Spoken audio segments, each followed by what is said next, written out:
بارك الله فيك.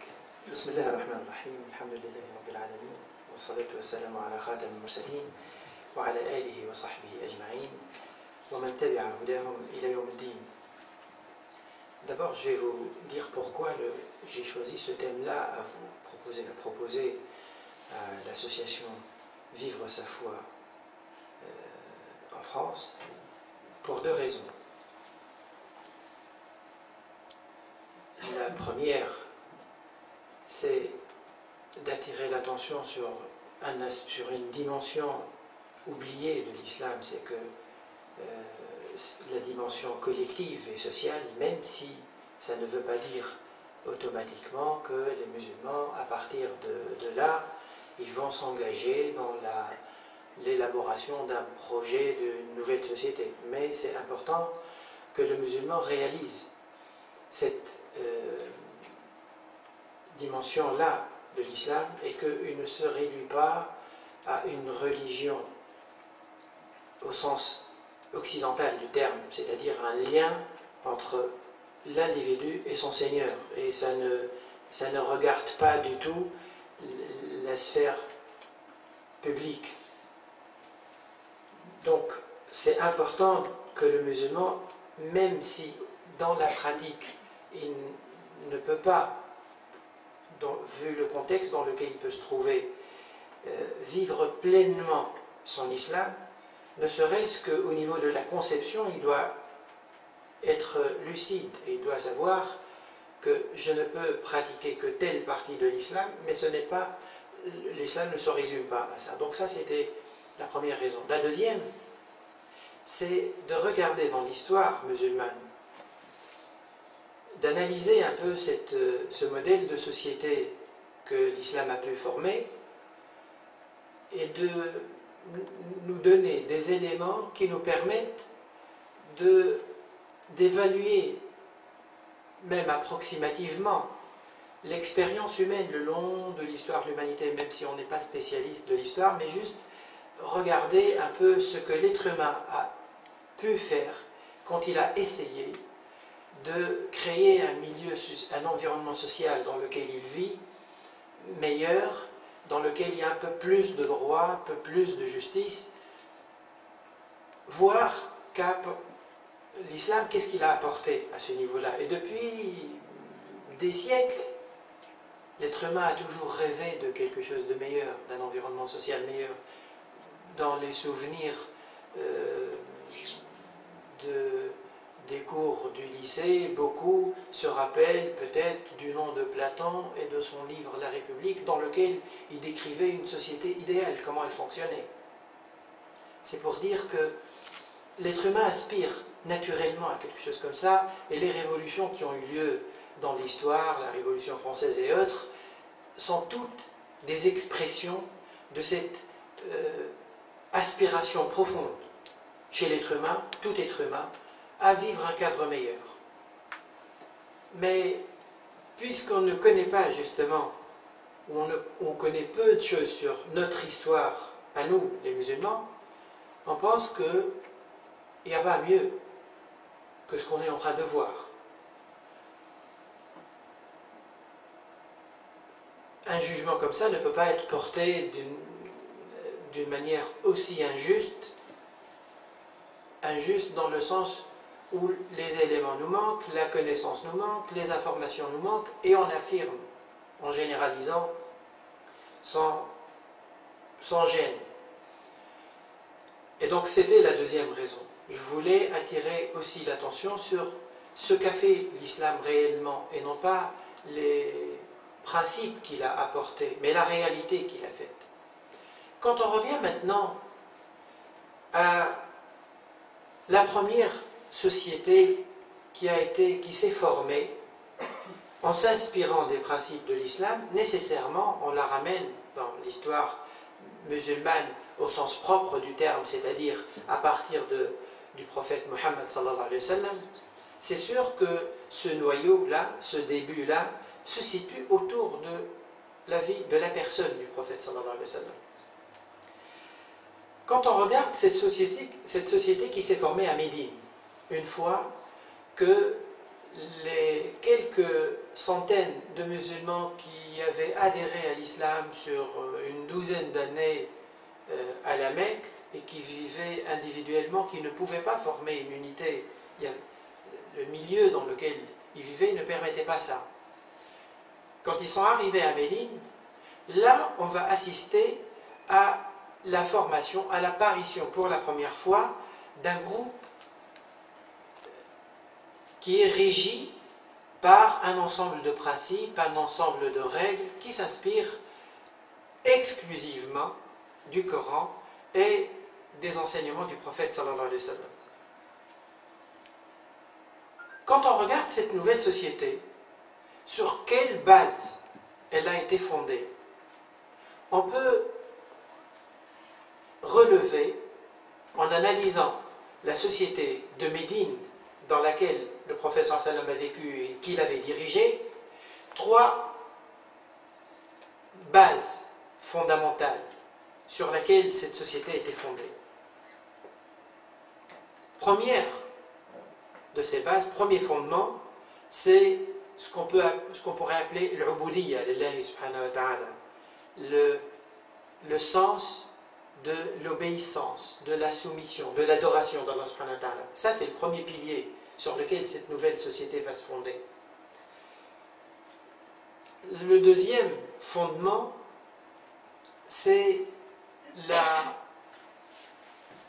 compassion, la miséricorde, la solidarité qui unit les individus qui vivent dans cette société.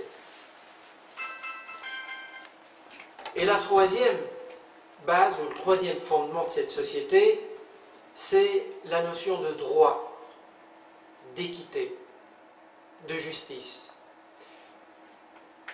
D'où est-ce qu'on peut tirer ces éléments-là? J'affirme comme ça, gratuitement. Non, il y a des faits, il y a des mesures concrètes que le prophète sallallahu alayhi wa sallam avait prises dans les premiers mois de son arrivée à Médine et qui permettent d'identifier ces trois bases-là. On sait que la première chose que le prophète sallallahu alayhi wa sallam avait fait en arrivant à Médine, c'était de construire une mosquée. Et ça, c'est un symbole fort de cette notion d'adoration, de soumission, d'obéissance à Allah subhanahu wa ta'ala qui va distinguer cette nouvelle communauté qui gravite autour de la mosquée. Même si c'est vrai, le prophète sallallahu alayhi wa sallam nous apprend qu'en islam, le musulman, il ne prie pas seulement quand il est à la mosquée. Il considère que la terre entière lui a été mise à sa disposition comme un lieu de prière. Une manière de lui dire que là où tu te trouves, quelle que soit l'activité que tu fais, elle peut être loin des rites et du culte et de l'adoration, mais il y a une manière de faire ce que tu fais là où tu le fais, et tu le fais comme une forme de prière, comme une manière de te rapprocher d'Allah subhanahu wa ta'ala. Donc, première mesure que le prophète sallallahu alayhi wa sallam avait faite, c'était de construire la mosquée. Deuxième mesure qu'il avait prise, c'était quoi?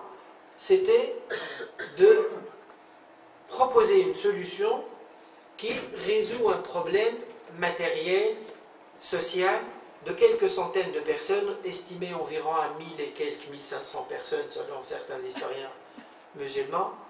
1500 personnes qui s'étaient déplacées de la Mecque à Médine, qui sont arrivées, qui avaient fui leur ville. Donc ils n'ont pas réservé dans un bateau, préparé leurs valises. Non, ils avaient pris la fuite. Et ils n'avaient pris avec eux que ce qui est léger et de valeur, pour ceux qui avaient quelque chose à prendre. 1500 personnes qui arrivent dans une nouvelle ville où ils ne connaissent personne, ils vivent dans la rue. Il faut proposer une solution. La solution envisagée, proposée par le prophète sallallahu alayhi wa sallam, c'était pas de mettre en place un organisme social et il va être ouvert de 8h le matin à 18h l'après-midi et on va s'inscrire, on remplit des formulaires et puis on donne ses coordonnées si on a des coordonnées ou on est SDF et puis on va bénéficier d'une aide. Non. le prophète sallallahu alayhi wa sallam n'a pas voulu faire appel à quelque chose d'impersonnel, une administration. Il a fait appel à chaque individu. Et c'est une mesure plus rapide, plus efficace, plus humaine et plus originale et plus islamique. Et dans laquelle elle implique chaque individu, chaque musulman, elle le responsabilise par rapport à ce nouveau besoin. Il a dit quoi? Que chaque habitant de Médine prenne en charge un habitant qui vient de la Mecque. Et il a fait ce qu'on appelle al-mu'akhat, la fraternisation des Ansar, des Muhajiroun. Les Ansar, les Médinois, les Muhajiroun,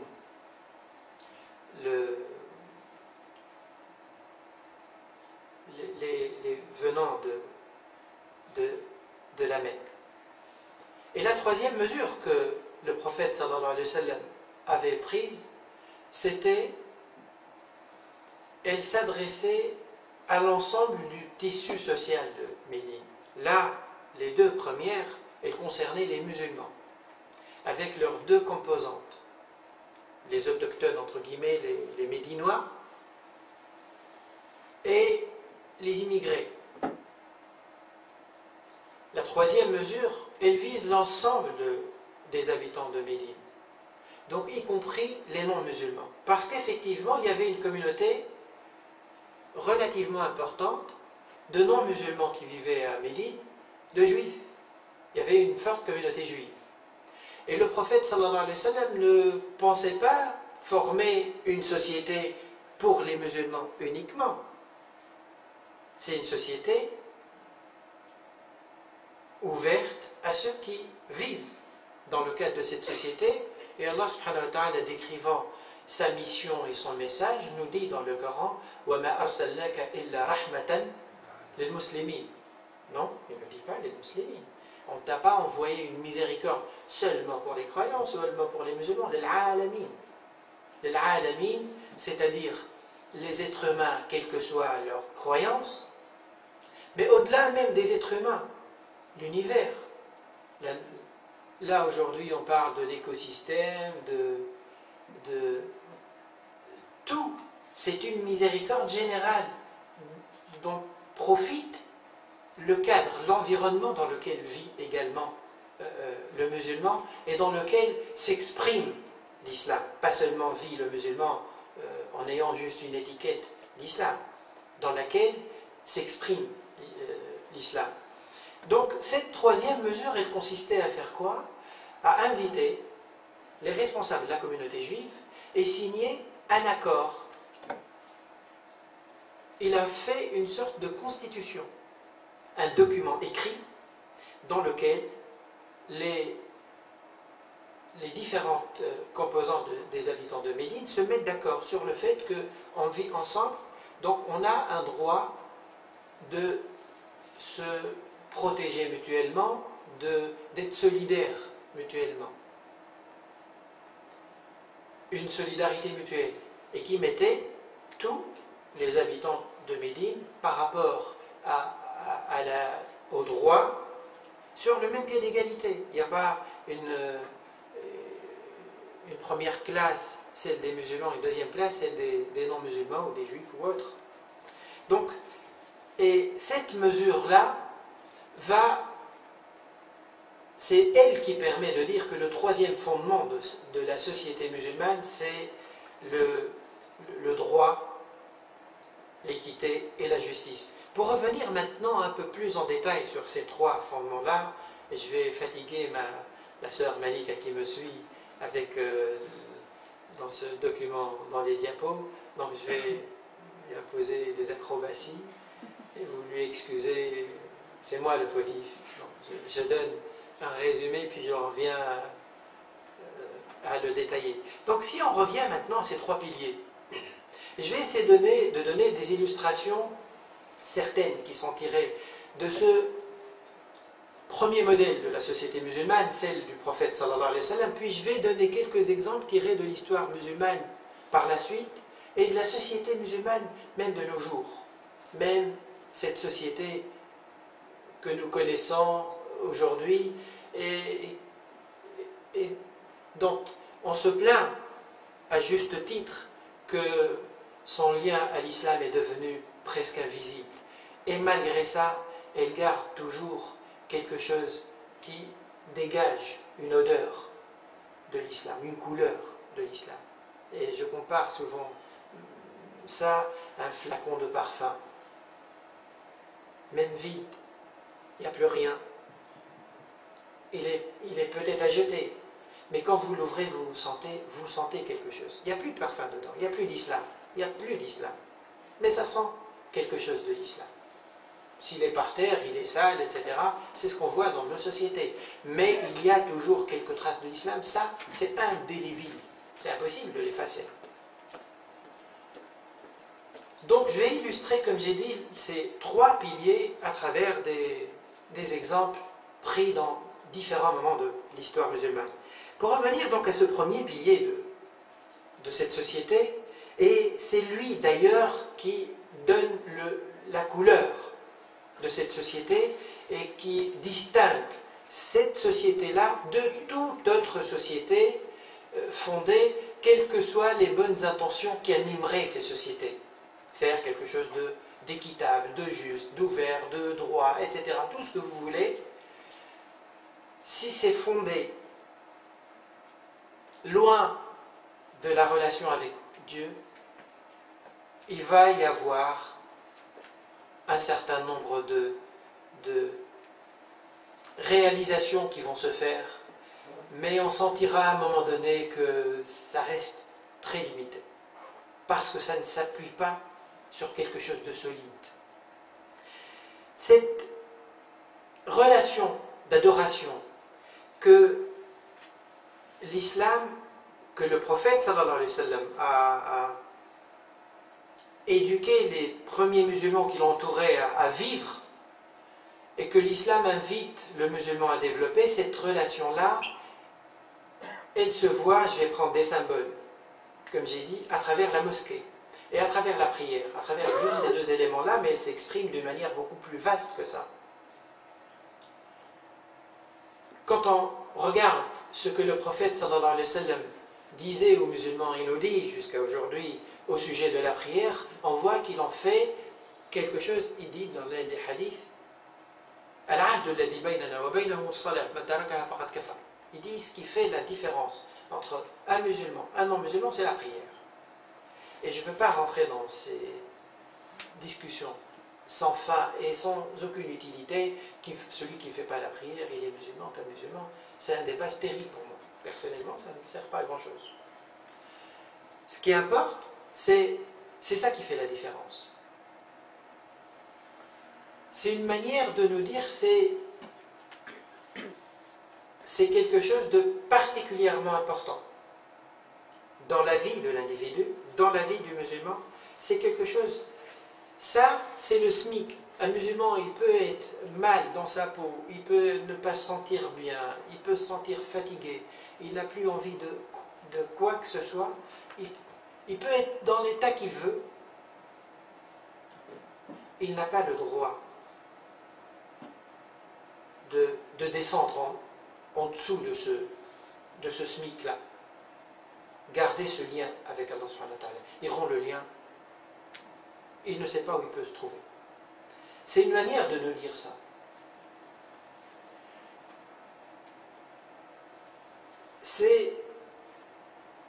Cette relation de prière, c'est quelque chose de fondamental. Après, le prophète sallallahu alayhi wa sallam le dit de différentes manières. Il nous dit que c'est important, mais il nous dit ensuite que c'est important de le faire à la mosquée. Ça suffit pas, en quelque sorte. Ça ne veut pas dire que celui qui ne fait pas la prière à la mosquée aussi n'est pas bonne. Non, non. Comme j'ai dit, je ne m'arrête pas sur ces aspects techniques et juridiques. Non. Il nous dit que c'est important de faire la prière. C'est capital. Mais c'est très important aussi de la faire à la mosquée. Et il nous dit que celui qui l'a fait à la mosquée, la récompense lui est multipliée par 27. C'est-à-dire, si on a, comme dit Allah subhanahu wa ta'ala, pour une action, 10 bonnes actions, 10 récompenses, Donc pour une prière 10, multiplié par les 27 de la mosquée, ça remonte à 270. Mais un jour, en plus de ça, le prophète sallallahu alayhi wa sallam a appris qu'il y a certaines personnes qui ne fréquentent pas la mosquée, qui vont rarement à la mosquée, qui prient chez eux. Il a dit, un jour, j'ai failli demander à quelqu'un d'aller chercher du bois et de mettre le feu dans les maisons, dans les demeures de ceux qui prient chez eux. C'est une manière de dire que ne restez pas cloîtrés chez vous, sortez et allez vers la mosquée et nous verrons après que ce mouvement-là, ce déplacement-là, il a pour objectif, pour finalité, de créer à travers le lien avec Dieu, celui de la prière, un lien avec la communauté, un lien avec les frères ou un lien avec les sœurs qui va être la base, qui va former justement un noyau social. Quand on voit ensuite et la prière et la mosquée, qu'est-ce qui représentait dans l'histoire des musulmans? Jusqu'à nos jours, dans les pays musulmans où l'islam est encore toléré,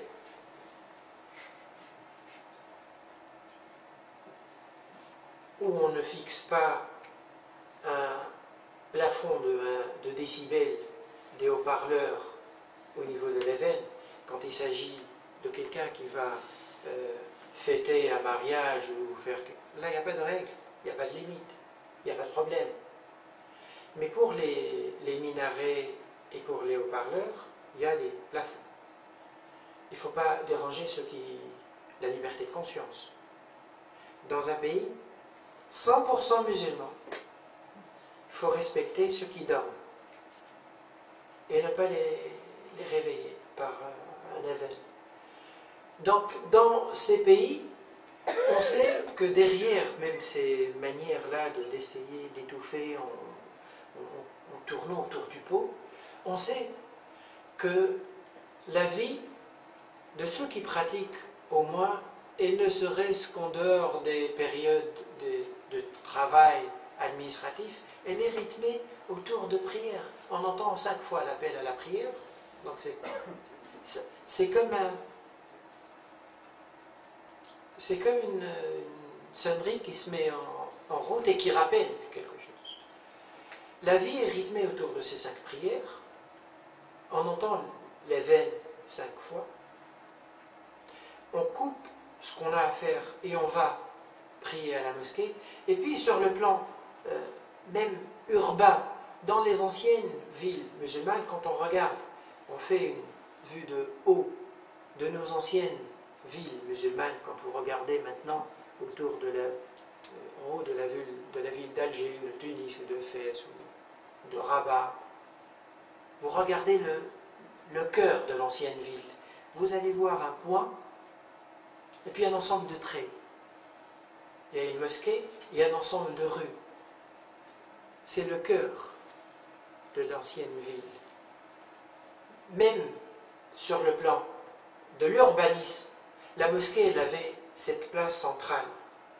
Et c'est symbolique, ce qu'elle représente également dans la vie des gens, dans la conscience des gens, dans le cœur des gens, et la mosquée, et la prière.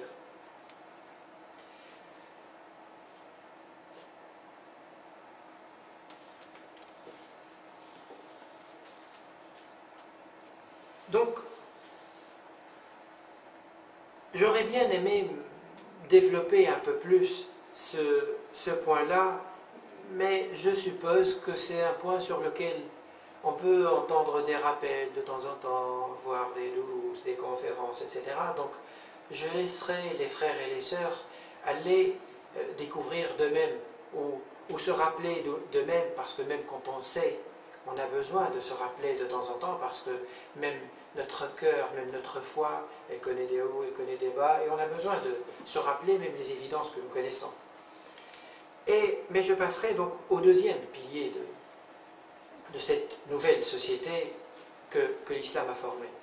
Je disais que ce qui caractérise cette société, c'est qu'elle est une société de compassion, de solidarité, de fraternité.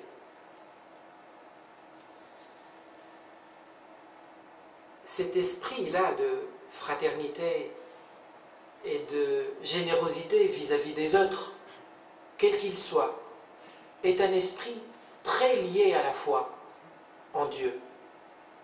Dans le Coran, Allah subhanahu wa ta'ala nous apprend que même avant le prophète Mohammed sallallahu alayhi wa sallam, à l'époque de Sayyidina Ibrahim alayhi salam, il nous donne dans un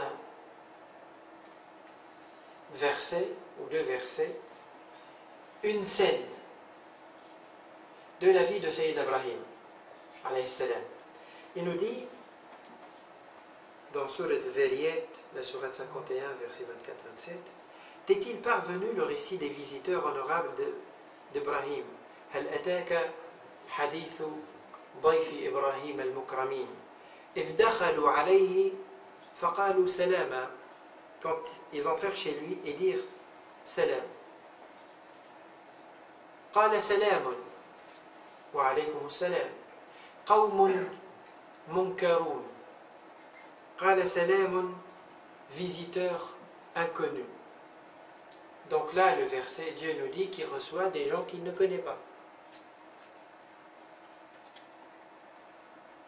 فراغ إلى أهله فجاء بعجل سمين. Puis il alla discrètement à sa famille et apporta un veau gras.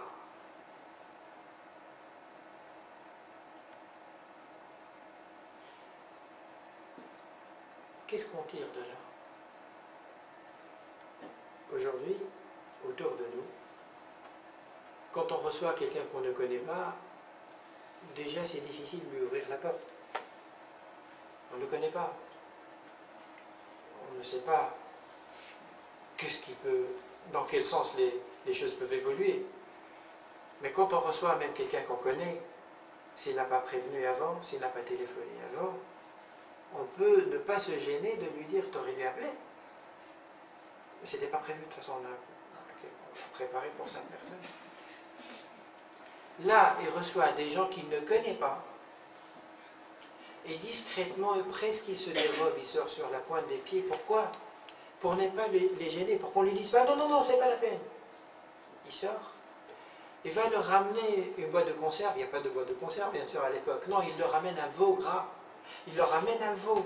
Il va égorger un animal. C'est très significatif. C'est des détails, mais qui reflètent un état d'esprit. Un état d'esprit, pourquoi? Parce que Ibrahim, génétiquement, il était comme ça. Non. Il n'y a pas d'explication génétique des choses. C'est que sa relation avec Allah subhanahu wa ta'ala l'a rendu comme ça. Elle l'a rendu comme ça. D'ailleurs, la réaction des Médinois, quand ils ont accueilli les Mécois, ils ont partagé avec eux tout. Tout. Partagé 50-50. Moitié-moitié. Ils leur ont pas dit, écoute, tu sais, bon, moi j'ai un petit box, je vais te donner le box, tu peux passer 1 mois, 2 mois, 3 mois, et puis on s'organisera pour les sanitaires, etc. Non, tu rentres et ils partagent les biens, l'argent, la maison. D'où est venu cet esprit de générosité? C'est la foi qu'il a produit presque d'une manière automatique. Et cet esprit-là, on va le trouver après le long de l'histoire musulmane. D'ailleurs, même de nos jours, et quand j'évoquais tout à l'heure l'odeur qu'on peut trouver de l'islam dans les sociétés musulmanes, quand des touristes partent dans certains pays musulmans et qui sont observateurs et attentifs à autre chose que le paysage, que la mer, quand ils sont attentifs aux êtres humains qu'ils côtoient, l'une des choses qui marque quand on revient, c'est une chaleur humaine, c'est une convivialité, c'est une facilité d'échanger, de parler, de s'ouvrir, d'accueillir, d'inviter. Il ne faut pas beaucoup pour qu'on se fasse inviter en Algérie, au Maroc, en Tunisie, pour qu'on se fasse inviter, parce que c'est en train de s'effacer malheureusement, cette odeur-là, puisque non seulement il n'y a plus de parfum, mais on est en train de remplir de poison, comme disait l'exposé de tout à l'heure, d'autres choses. C'est la baraka de la mondialisation qui fait qu'on n'est plus ce qu'on est, puis on ne sait plus ce qu'on est, et puis on renvoie ce qu'on apprend, ce qu'on vaut mieux vivre l'original. Non, dans le malheur, vaut mieux avoir même une copie. Mais dans nos pays musulmans, on peut sentir encore des gestes comme ça d'ouverture et de générosité. Dans la société musulmane, dans l'histoire musulmane, ce pilier-là, cette caractéristique de la société musulmane, elle s'est exprimée de quelle manière? Il y a beaucoup de manières, mais je vais citer juste un exemple. Il y a une institution qui est apparue dans l'histoire musulmane qui n'a pas d'égal dans les civilisations autres que la civilisation musulmane. Il y a une institution qu'on a appelée Nizam al-Awqaf, qu'on traduit, on ne traduit pas. Al-Awqaf, on les appelle les Awqaf ou les Waqf. Et en quoi consiste ce Nizam de Waqf, cette institution des Waqf? L'idée des Waqf est partie de quelque chose de simple, d'une phrase du prophète sallallahu alayhi wa sallam. إذا مات ابن آدم انقطع عمله إلا من ثلاث. Quand un être humain rend l'âme, son compte est clos. Ses actions qu'il a fait sont comptées et il n'y a plus rien à alimenter son compte auprès de Dieu. Sauf dans 3 cas de figure. Il continue à alimenter son compte même après sa mort. إلا من ثلاث.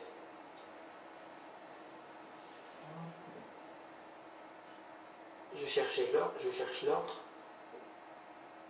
صدقة جارية وولد صالح. ولد صدقة جارية d'abord, une aumône durable, permanente. Comment une aumône permanente? Quand je donne 10 € à quelqu'un, un pauvre, il va les manger, l'aumône est parti. Il a consommé les 10 €, donc elle est finie. Mais parallèlement à ça, je donne 10 € pour acheter un livre, un Coran, et je le mets dans une mosquée. Là, ça va rester. Tant que le Coran est là, l'aumône continue à produire pour moi. C'est ça l'idée de sadaqa jariya, une aumône permanente. Ou bien, waladun salihun yad'u lahu, ou bien un enfant bien éduqué qui invoque Allah subhanahu wa ta'ala pour ses parents. Même après leur mort, ils continuent à alimenter leur compte. Et le troisième, ilmun bathahu fi sudur al-rijal. Et le troisième, c'est une science qu'il a diffusée et qui continue à se transmettre même après sa mort. Les hadiths que nous citons aujourd'hui, ça fait partie de ces... À chaque fois que nous citons un hadith, inconsciemment, involontairement, on alimente le compte d'une chaîne de rapporteurs qui nous ont fait parvenir ces hadiths-là. Et à chaque fois que vous citez tel ou tel savant, tel ou tel derrière, vous dites Hassan Iqiyusan a dit ça, Tariq Ramadan a dit ça, un tel a dit ça, Cheikh Qardawi a dit ça, Mohamed Ghazali a dit ça, etc. Cheikh Bombez a dit ça. Chaque fois qu'on cite une information de bien, on alimente le compte de cette personne. Cette institution, elle est née d'où? De la première phrase, Sadaqa Jariya. Comment on fait pour perpétuer les aumônes? Et là, on va voir que l'esprit musulman s'est ingénié pour trouver des nouvelles idées d'aumônes interminables, intarissables. Ici, on s'ingénie, on cherche comment produire le meilleur gadget, un nouveau gadget, un dernier cri. Là-bas, on essaie de produire le meilleur produit qui profite aux gens autour d'eux. autour de nous. Donc, au début, ça a commencé par des choses simples. Il y a des mosquées. Les mosquées ont des besoins. Qui va les prendre en charge? L'État? Non. Et l'une des caractéristiques de la société musulmane, c'est que c'est une société dans laquelle le rôle de l'État est réduit au minimum. Vous m'excusez, je confonds, je ne suis pas né francophone. Donc je confonds réduire au minimum ou au maximum, mais vous comprenez l'idée. C'est pour lui dire qu'il a le champ le plus restreint. Là où il est nécessaire qu'il y ait l'institution de l'État qui agisse, c'est là où il agit. En dehors de ça, c'est la société civile, qu'on l'appelle aujourd'hui, qui se prend en charge. Et le champ d'action laissé à la société pour agir est très vaste. Et il n'y a pas, je ne pense pas, Wallahu a'lam, qu'il y a eu une expérience dans l'histoire humaine dans laquelle la société était aussi épanouie réellement, autonome, qu'elle ne l'était dans la société musulmane. Aujourd'hui, c'est une société assistée, mais après bridée, et c'est l'État qui fait tout. On attend que lui, il fasse tout. Au début, donc, les mosquées avaient des besoins. Comment on va répondre à ces besoins des mosquées? Les gens qui ont des terres, des personnes qui ont une certaine richesse, de biens, ils décident de faire quoi? Il va donner une partie de ces terres à la mosquée. Il va dire, ce champ-là, de quelques hectares, je le donne à la mosquée. Vous pouvez le louer à des gens qui vont l'utiliser, le travailler, la récolte, une fois vendue, elle revient à la mosquée. Il va être utilisé de cette manière-là. Ça a commencé par des petits actes comme ça. L'un donne un champ, l'autre il donne une boutique, l'autre il donne un bien immobilier. Vous savez que ces biens-là, avec le temps, ils ont formé quoi? Aujourd'hui, au Maroc et en Égypte, il y a un ministère qui s'appelle le ministère des Awqaf. Vous savez que le ministère le plus riche au Maroc, c'est le ministère des Awqaf. Bon, malheureusement, les Awqaf n'ont plus la même fonction, ils ne sont plus orientés uniquement pour ces biens sociaux, communs, ça sert dans différentes manières. Mais le ministère qui dispose de biens inimaginables, c'est le ministère des Awqaf. Et des biens qui viennent d'où? C'est pas lui qui les a eus, c'est les musulmans qui les ont donnés. C'est des individus qui l'ont donné. Donc on commençait à donner des terrains, et c'est à partir des biens comme ça, et c'est à partir de là qu'une administration s'est formée, qui gère ces biens, qui loue, qui récupère, etc. Et qui, elle, prend en charge les mosquées, le personnel des mosquées. Après, c'est devenu les écoles, les hôpitaux. Et puis, on s'est mis à chercher quels sont les différents besoins. Vous savez, on a des types de besoins auxquels on ne pense jamais. Il arrivait par exemple à certains donateurs généreux de voir une scène comme celle-là. Il marche un jour dans la rue et il voit un animal blessé, un chien ou un chat blessé. Et ça lui fait mal au cœur. Et il décide de faire un don et d'embaucher un vétérinaire dans un lieu, un endroit qui va accueillir, où il va récupérer ces animaux qui errent dans la nature, on va les soigner, les nourrir, prendre soin d'eux. Il n'y avait pas besoin de briller partout. Il n'y avait pas besoin de ça. Et ça se fait dans un autre esprit. Ça ne se fait pas au détriment des êtres humains. Non, là, une fois qu'on a répondu aux besoins des êtres humains, on se penche aussi sur les créatures qui nous entourent. Mais je ne déplace pas mes sentiments. Je vois un SDF qui dort dans la rue, ça ne me fait pas ni chaud ni froid. Parce que je ne peux pas, moi, gérer la misère du monde. Comme disait un ministre, un ancien ministre français, on ne peut pas accueillir ou remédier à la misère du monde. Peu importe, il a raison ou pas. on ne peut pas être indifférent face à un être humain qui souffre et d'un autre côté se sentir mal quand je vois un animal qui souffre. Parmi ces awqaf, certains généreux donateurs, ils ont appris, c'est des initiatives d'individus, de cœur, d'êtres humains. Il apprend un jour qu'il y a une jeune fille qui travaille dans une maison, qui fait de l'aide ménagère. Et elle a cassé involontairement une assiette, un récipient quelconque. Et puis elle s'est fait disputer par la maîtresse de la maison. Et il décide de faire quoi? Aussi, de faire un don, de mettre en place une sorte de boutique qui, elle, donne l'équivalent de toute pièce cassée comme ça.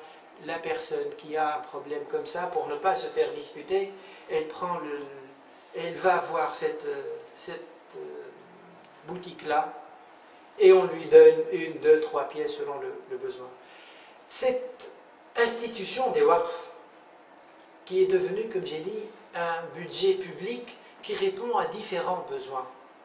C'est un élan de générosité et de solidarité dans la société, d'une manière spontanée, mais d'une manière organisée aussi, et gérée d'une manière administrativement correcte, mais c'est né d'un sentiment et d'un élan qui est le fruit d'une relation avec Dieu, d'abord, et non pas le fruit d'une conscience rationnelle, sèche, comme ça, que oui, on doit être solidaire. Non. Quand on apprend que quand tu fais un acte généreux vis-à-vis d'un être vivant, quel qu'il soit, un être vivant, quel qu'il soit, même un animal, Allah te récompense pour cet acte-là. Quand on apprend que le prophète sallallahu alayhi wa sallam nous dit que Dieu a pardonné à quelqu'un qui a fait beaucoup de péchés, un homme, une femme, pour avoir un jour donné à boire un chien.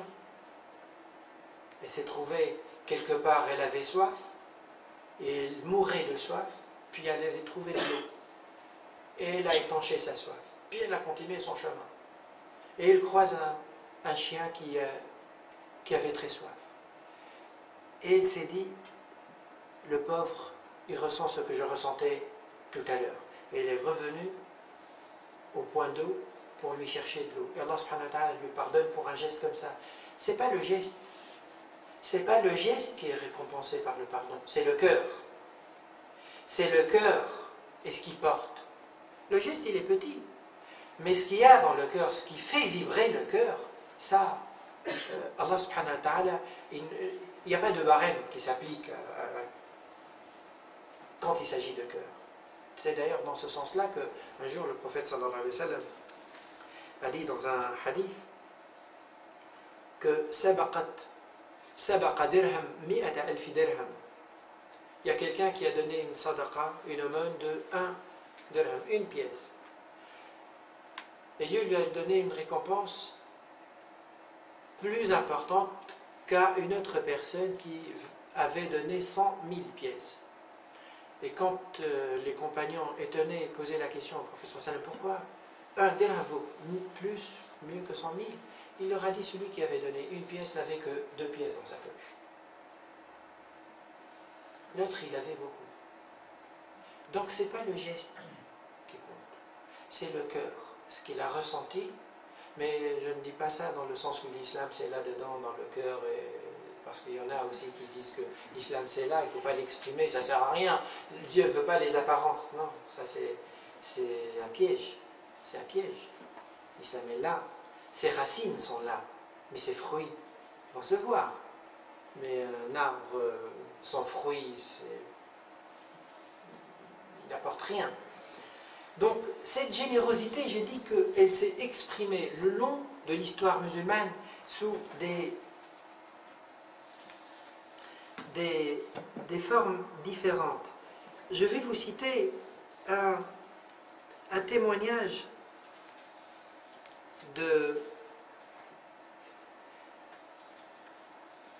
d'une historienne ou d'une... elle est plutôt philosophe dans sa formation, mais elle a écrit un livre sur la civilisation musulmane, et dans lequel elle décrit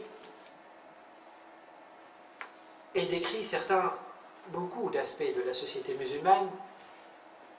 Elle décrit les hôpitaux, par exemple, et le fonctionnement des hôpitaux dans la société musulmane. Ce n'est pas le côté technique qui est important dans ce témoignage, c'est plutôt le côté humain, le côté généreux, ouvert à l'être humain et aux besoins de l'être humain. Cet auteur s'appelle Sigrid Hunke, je crois. C'est une Allemande qui avait écrit un livre qui s'appelle « Le soleil d'Allah brille sur l'Occident ». Et dans ce témoignage, elle présente un passage sous forme de courrier envoyé par une personne qui était hospitalisée dans un hôpital à son père. Et voilà ce qu'il lui dit. Il lui dit: « Mon cher père, tu me demandes si tu dois m'apporter de l'argent. Sache que lorsque je quitterai l'hôpital, je recevrai un vêtement neuf et 5 pièces d'or qui me permettront de ne pas me remettre aussitôt au travail. »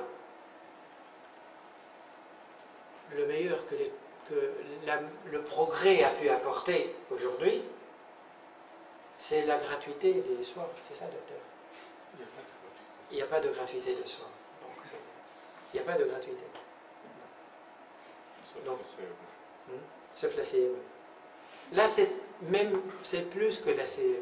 C'est que le malade hospitalisé qui quitte l'hôpital, on lui donne, et il va dire pourquoi on lui donne cette aide-là, pour lui laisser le temps de se rétablir. Il dit: « Inutile donc de vendre une bête de ton troupeau. Mais il faut te dépêcher si tu veux me trouver encore ici. Je suis dans le service d'orthopédie, à côté de la salle d'opération. Pour me trouver, après avoir franchi le portail principal, longe la galerie sud. C'est là qu'est située la polyclinique, où l'on m'a transporté après ma chute. C'est là que les malades sont examinés à leur arrivée par les médecins assistants et les étudiants.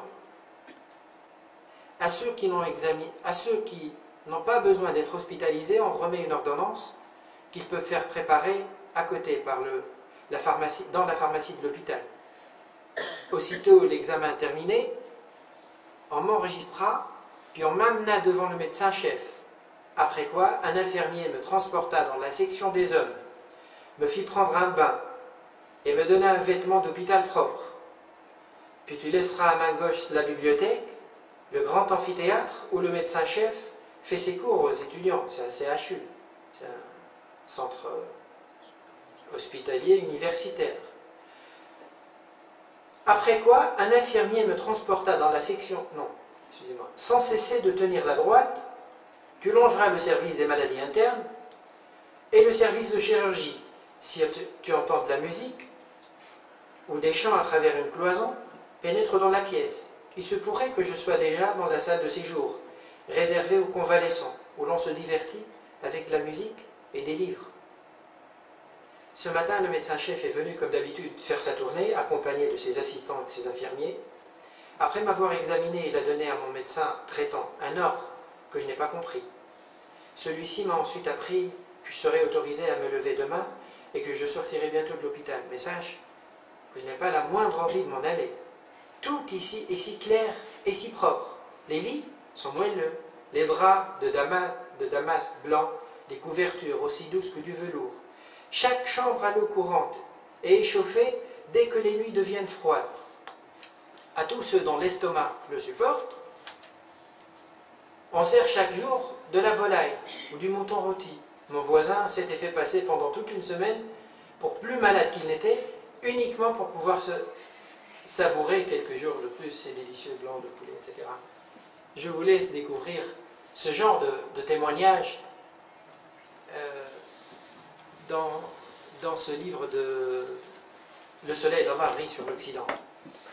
Donc, c'est pour dire que ce qu'a produit ces grains que le prophète sallallahu alayhi wa sallam avait semés au 7e siècle le long de l'histoire musulmane par la suite, s'est perpétué et a pris des formes différentes et est devenu ou a formé une société dans laquelle l'être humain se sent traité réellement comme un être humain, entouré d'êtres humains. Quand il est en détresse, il est entouré d'êtres humains.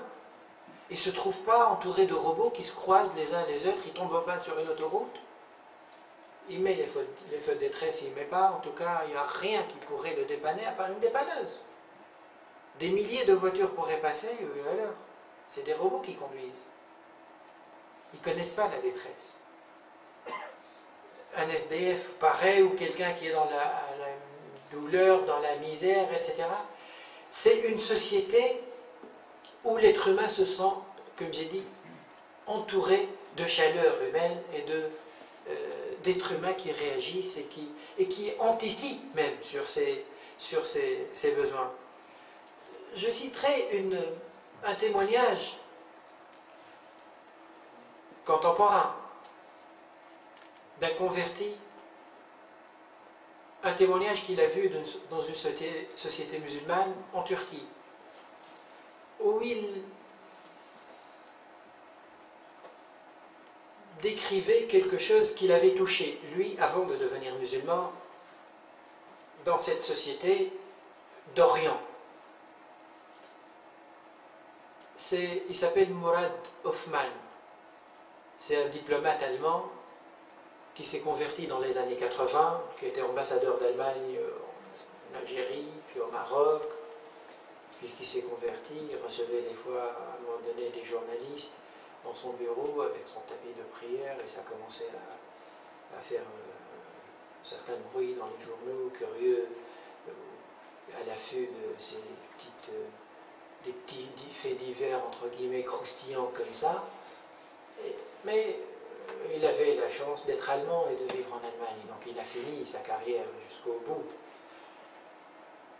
Dans l'un de ses livres, il décrivait un voyage, ou quelques scènes comme ça, d'un voyage avec sa femme en Turquie. Il disait un jour, je me suis trouvé à passer devant des bijouteries. Sa femme était intéressée par un bijou qu'elle a vu dans une vitrine, mais la boutique était vide, la bijouterie il n'y avait personne. Elle est ouverte, mais il n'y a personne. Et peu de temps après, il y a le bijoutier d'à côté, il a vu que sa femme paraissait intéressée semblait être intéressée par ce bijou. Il sort de sa boutique et il vient et rentre dans la bijouterie de son voisin. Il sort le bijou, il lui donne. Et puis il lui donne le prix. Il commence à parler, négocier un peu, puis ils se mettent d'accord sur un prix. Il lui vend le bijou, il prend l'argent et le met dans la caisse du concurrent, entre guillemets, et il revient dans sa boutique. Il a dit, quand j'ai vu cette scène-là, j'ai compris l'éthique du commerce en islam, l'éthique du commerçant musulman, l'esprit du commerçant musulman. C'est que l'islam, c'est pas que la prière ou le jeûne, etc. Ça, c'est la partie visible de l'iceberg. Mais après, ça va distiller dans l'esprit et le comportement de musulmans un certain nombre de choses qui vont le rendre un être différent, un homme ou une femme différente. C'est un bipède, entre guillemets, comme tous les bipèdes, mais il est animé par une autre chose. Et c'est là la différence entre le musulman et celui qui n'a pas ce lien et cette référence à Allah subhanahu wa ta'ala.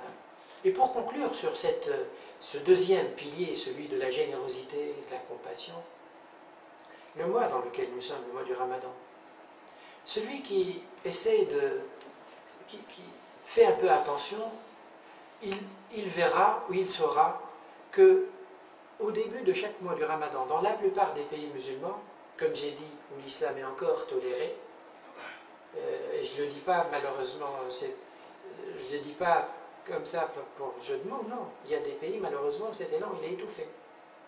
Et ça n'existe pas, le phénomène que je vais décrire. Il y a dans certains pays ce qu'on appelle Mawa'id al-Rahman, les tables du miséricordieux, de la miséricorde. C'est des tables qu'on sert dans les rues au moment de la rupture du jeûne, à l'attention des gens qui sont seuls, qui n'ont pas de quoi manger.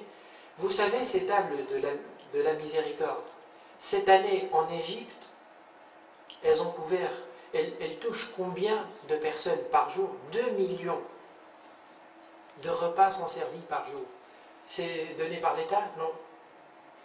Par les Égyptiens, le commun des Égyptiens. Chacun donnait ce qu'il pouvait. 2 millions de repas.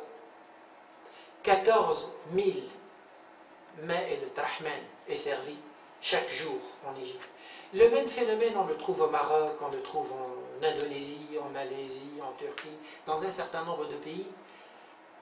Ici aussi, mais ça ne se voit pas, c'est plutôt dans les mosquées. Cet élan de générosité, il est le fruit de quoi? Le fruit justement de tout un esprit, de toute une éducation, de toute une relation avec Allah subhanahu wa ta'ala. Et le dernier des piliers sur lequel la société musulmane a été fondée, c'est celui du droit et de la justice. Et le droit et la justice, c'est ce qui fait aujourd'hui, c'est ce qui est présenté aujourd'hui comme étant l'exception, la particularité des sociétés modernes. Quand on revient à nos sources historiques, et on voit qu'un jour, le prophète sallallahu alayhi wa sallam se trouve devant la scène suivante. Un vol est commis à Médine. La personne qui a commis un vol est une femme. Une femme qui était d'une famille respectée. La peine, la sanction qui devait s'appliquer dans ces conditions-là, c'était de couper la main au voleur. Bien sûr, aujourd'hui, quand on entend ça, tout de suite, on dit la barbarie. C'est normal. Les musulmans, ils ont vécu dans le sang. Même dans les rites, ils égorgent des amis. Ils ne sont vraiment épanouis qu'en voyant le sang couler. Je caricature, mais certains pensent la caricature, malheureusement. C'est pas parce que les musulmans sont assoiffés de sang. C'est parce que Dieu a dit que c'est c'est le meilleur remède. Vous voulez protéger les biens des gens? Au lieu de compter le nombre d'actes de brigandage, etc., et de mettre à jour les statistiques d'année en année, de remplir des prisons où les voleurs vont se former pour ressortir plus performants et avec de nouvelles expériences qu'ils ont appris, échanger entre eux, il y a un autre moyen efficace. C'est vrai qu'il est douloureux, mais il n'y aura pas besoin de l'appliquer des centaines de milliers de fois. Il n'y aura pas besoin. C'est quelques fois, c'est fini, c'est radical. Je ne fais pas l'éloge de couper les mains, donc j'espère pas qu'on me dise un jour « Ah oui, fait l'éloge des... » Non. Mais c'est pour expliquer l'esprit de cette règle que le prophète sallallahu alayhi wa sallam appliquait. La famille de cette femme envoie quelqu'un qui était aimé par le prophète sallallahu alayhi wa sallam pour aller lui dire « S'il te plaît, essaye de le convaincre qu'il étouffe l'affaire. On est prêt à rembourser, on est prêt à dédommager, on fait ce qu'ils veulent à ceux qui ont été volés, mais surtout on ne fait pas la honte. » Et donc, le compagnon va voir le prophète sallallahu alayhi wa sallam et il dit si on peut peut-être les traiter d'une autre manière, la traiter d'une autre manière cette femme. Et ça a mis le prophète sallallahu alayhi wa sallam dans une colère telle, dans une colère où le compagnon, il ne savait plus quoi faire, il ne savait plus comment regarder le prophète sallallahu alayhi wa sallam. Il le laisse, il part, il rentre à la mosquée, il appelle les gens à se réunir, et il leur dit, vous savez, si Fatima, la fille de Mohammed, arrive à commettre un vol, je lui couperai la main, parce qu'il n'a pas de cœur. C'est ça? Non. Parce que la loi, c'est la loi. Elle n'est pas à géométrie variable, la loi. Elle n'est pas à géométrie variable. Il n'y a pas de poids de mesure. La loi, c'est la loi. Et puis il leur a dit, vous savez, qu'est-ce qui a détruit des sociétés puissantes qui vous ont précédé? C'est les 2 poids 2 mesures. C'est le fait que أنهم إذا كانوا إذا سرق فيهم الشريف تركوه. Quand c'est quelqu'un notable qui arrive à commettre un vol ou on lui accorde un sursis. Celui qui pioche dans une caisse publique, il va être inquiété. Comment il va être en prison? Vraiment, si c'est trop flagrant, il a vidé la caisse. Ce qui presque n'arrivera jamais. Il aura mais ce sera un sursis, puis il paye. Mais un jeune qui a pris quelque chose de valeur de 500 euros, 1000 euros, là, oui, là, il va payer. Il leur a dit, كانوا إذا سرق فيهم الشريف تركوه وإذا سرق فيهم الضعيف أقاموا عليه الحد. Quand un notable commet le vol, il le laisse, il ferme les yeux.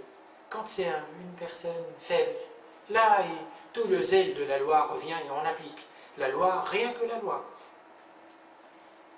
Mais c'est 2 poids 2 mesures.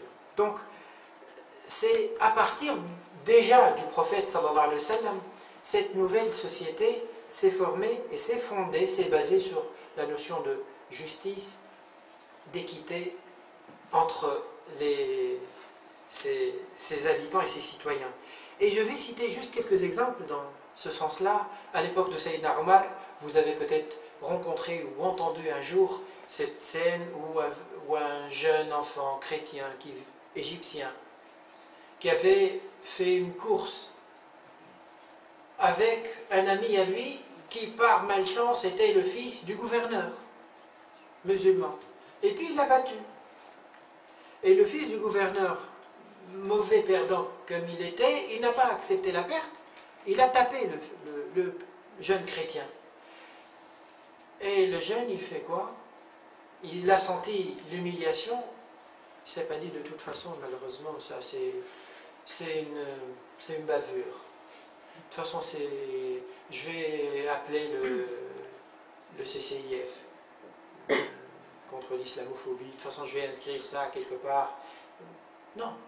Il décide de faire quoi? De partir d'Égypte, d'aller à la capitale, Médine, d'aller voir qui? Rencontrer le calife, le chef de l'État.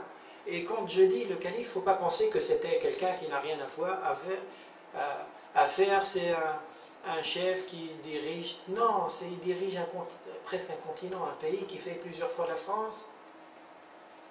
Il ne lui a pas dit, mais tu sais, tu aurais dû voir quelqu'un d'autre, j'ai plein de choses à faire, tu ne vas pas me déranger. Pour lui, la justice, elle est indivisible. Et là, si on ferme les yeux sur des petites, entre guillemets, sur des injustices comme ça, sur des frustrations comme ça, on est en train de miner la société, les fondements de la société. Sayyidina Omar, radiallahu anhu, le calife, invite le gouverneur et son fils, et il les confronte. Le fait est établi, et il demande aux Coptes d'infliger la même humiliation en public à l'enfant, au jeune fils du gouverneur qui lui avait subi cette humiliation. Et puis il fait sa déclaration, depuis quand vous permettez-vous d'asservir les gens alors que leurs mères les mettent au monde libre?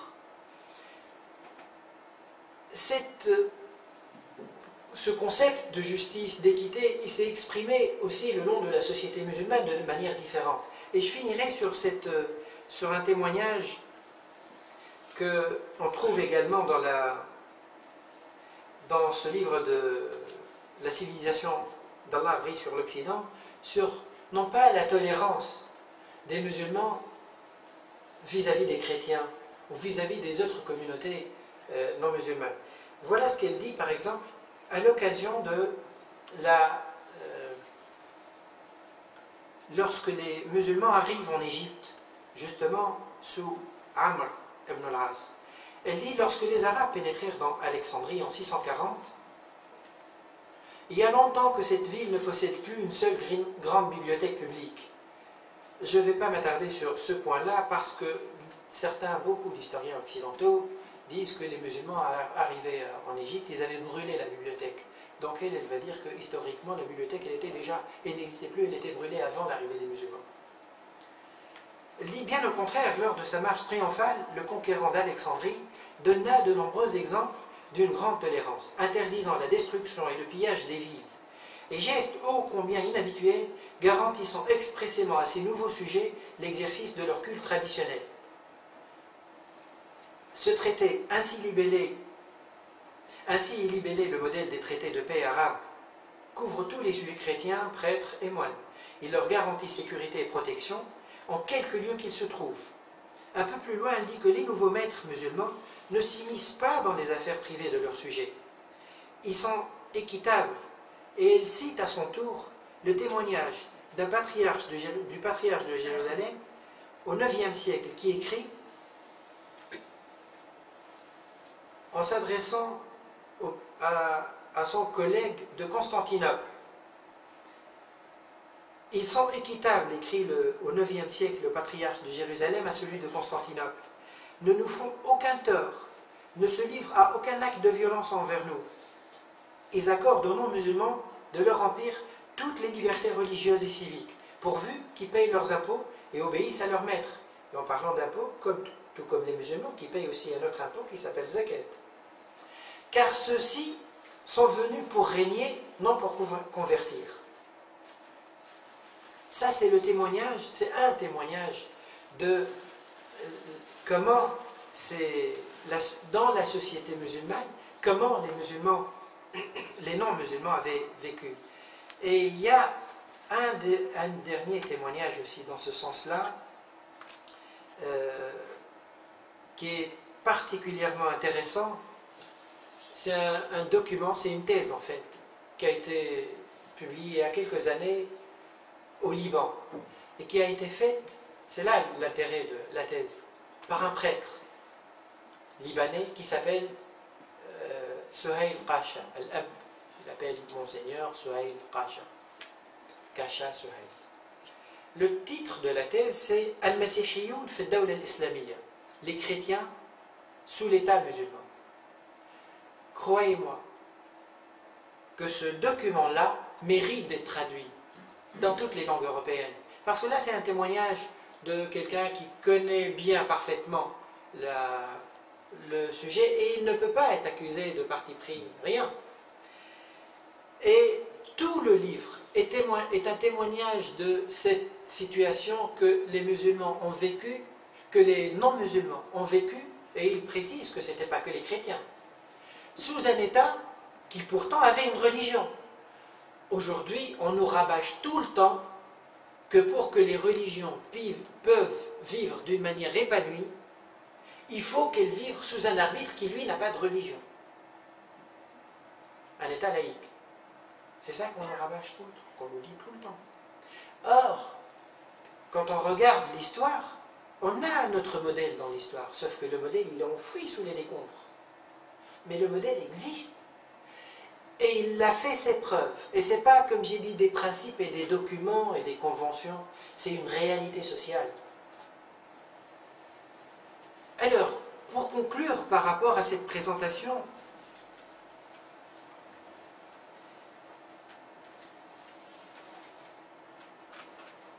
pourquoi, encore une fois, parler de cette société, c'est pour montrer, entre autres, un certain nombre de choses. La société moderne dans laquelle nous vivons, l'homme moderne d'aujourd'hui, on voit qu'il a atteint un niveau de progrès technologique presque sans précédent, et peut-être sans précédent.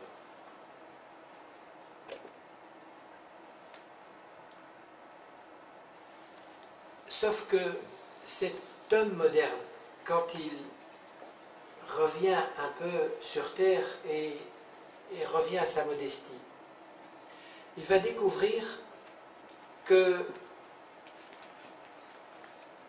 c'est vrai que nous avons atteint sur le plan technologique un niveau très performant, mais sur le plan humain, Il y a des sociétés qui ont vécu avant nous, qui avaient pu réaliser un environnement social dans lequel l'être humain se sent vraiment bien. Technologiquement, il a certainement beaucoup de moyens, et encore, beaucoup de moyens, mais les moyens dont disposait la société musulmane dans son âge d'or dépassaient de loin, bien sûr, tout ce qu'a connu l'humanité à l'époque où on parlait l'époque qu'on qualifiait de Moyen-Âge. Donc on réalise que les performances que nous avons aujourd'hui, malheureusement, ne peuvent pas cacher un vide terrible sur le plan humain, sur le plan spirituel, sur le plan éthique, moral et relationnel, et que ce vide-là ne peut aucunement être comblé ni par la science, ni par la technologie, ni par les chartes, ni par des documents. Il n'y a qu'un autre ingrédient, un autre élément, seul est capable d'apporter ça. Et on a beau construire des projets, on ne peut pas remplacer la foi par aucun autre élément. La science, elle ne pourra pas donner à l'être humain une société dans laquelle il pourra humainement se sentir réellement épanoui. Et comme disait l'un des penseurs occidentaux, je pense que c'était Garaudy qui disait ça, que l'homme, ou quelqu'un d'autre, qui disait que l'homme, avec les moyens aujourd'hui qu'il a pu maîtriser, il est arrivé à voler comme un oiseau, à plonger comme un poisson. Malheureusement, il n'arrive pas à vivre sur Terre comme un être humain. Et l'autre élément, l'autre point également, que ce face-à-face, cette comparaison entre guillemets, entre ces modèles de société, celle que nous connaissons, celle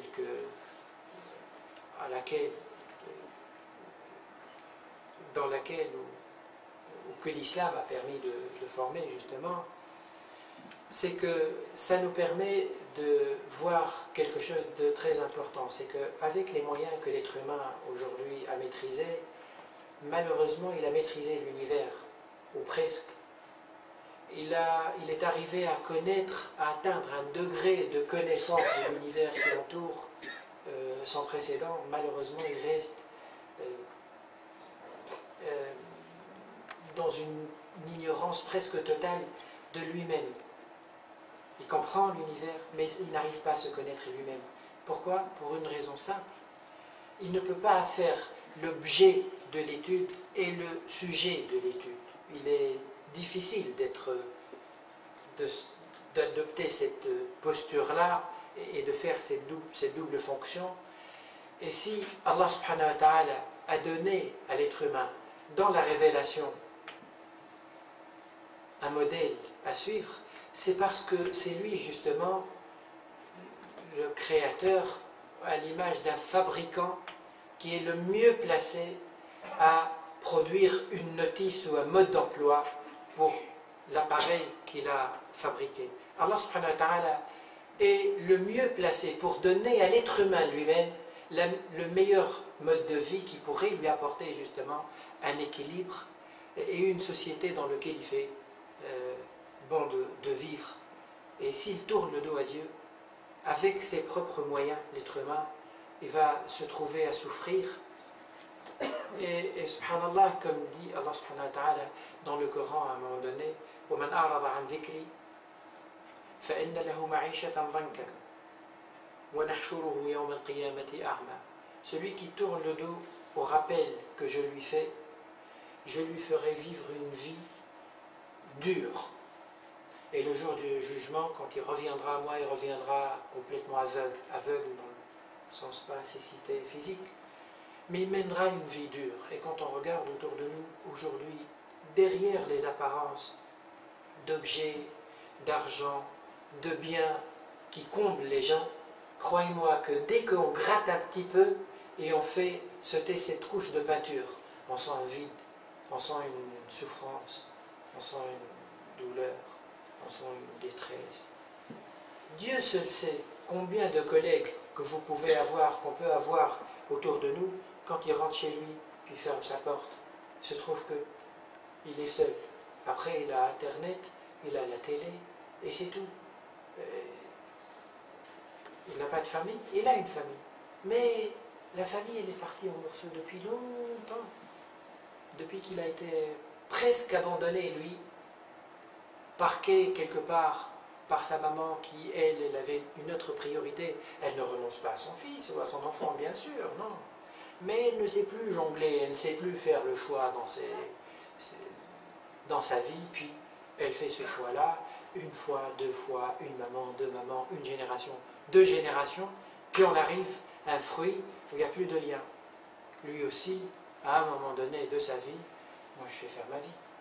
Et il y a les maisons de repos qui pourront, à l'image des centres de loisirs pour l'étape d'avant, qui eux aussi rendront la monnaie en quelque sorte. Quand on arrive à une société comme ça, comme j'ai dit, malgré les apparences, quand vous parlez avec les gens, on sent qu'il y a un vide, et seule la foi peut le combler. Et le rôle du musulman, je pense qu'il est important à ce niveau-là, d'attirer l'attention des gens qui nous entourent au fait que tu ne peux pas trouver la solution en toi, par toi-même. Tu la trouveras qu'en te tournant vers Allah subhanahu wa ta'ala. أسأل الله أن يرينا الهدى هدى وأن يرزقنا اتباعه وأن يرينا الباطل باطلا وأن يرزقنا اجتنابه يغفر الله لي ولكم والغفور الرحيم وآخر دعوانا الحمد لله رب العالمين. بارك الله فيكم pour votre attention et j'espère et je prie les frères de m'excuser pour le débordement dans le